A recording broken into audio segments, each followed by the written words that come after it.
On prend pour acquis que la DPJ a toujours raison. Ça, c'est une phrase qui a été dite en 2006 dans une vidéo là, que je vous mets. Mais aujourd'hui, en 2025, je vais vous dire que c'est encore pire. On prend pour acquis que la DPJ agit toujours dans le meilleur intérêt de l'enfant. On prend pour acquis que si un parent parle fort, c'est qu'il est dangereux. Que si une TS écrit un rapport, c'est forcément la vérité. Mais moi, je l'ai vu de l'intérieur. Je pourrais vous nommer des travailleurs sociaux qui, en ce moment même, sont en train de briser des enfants, d'arracher des liens importants puis de leur faire n'importe quoi. Du tort causé. Personne ne les arrête. Personne. Je les ai même dénoncés quand je travaillais. Je suis allée voir mon supérieur au bureau. Puis on m'a dit que c'était plus dans mon équipe, que c'était plus de mes affaires.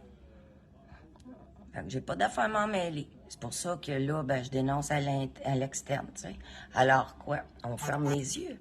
On attend que ça explose. J'ai même demandé qu'un éducateur prenne le relais dans une de mes familles d'accueil, tu sais, qui était pas capable d'y arriver avec cet enfant-là, tu sais.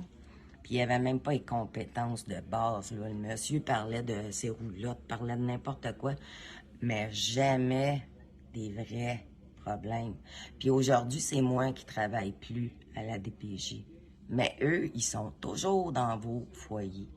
Je trouve ça très dangereux. Mais bon, moi, ça m'inquiète. Je sais pas ce que ça va prendre pour que l'INL Carman comprenne. Mais je vais vous dire, franchement, ce matin, là, on est plusieurs à ne plus se taire. Puis si votre image est si importante au point de sacrifier encore des enfants, là, c'est là que vous devriez fermer vos portes. Parce que j'ai l'impression que des vagues de dénonciation s'en viennent. Puis les gens sont tannés de passer pour des sans-dessins. Bonne réflexion.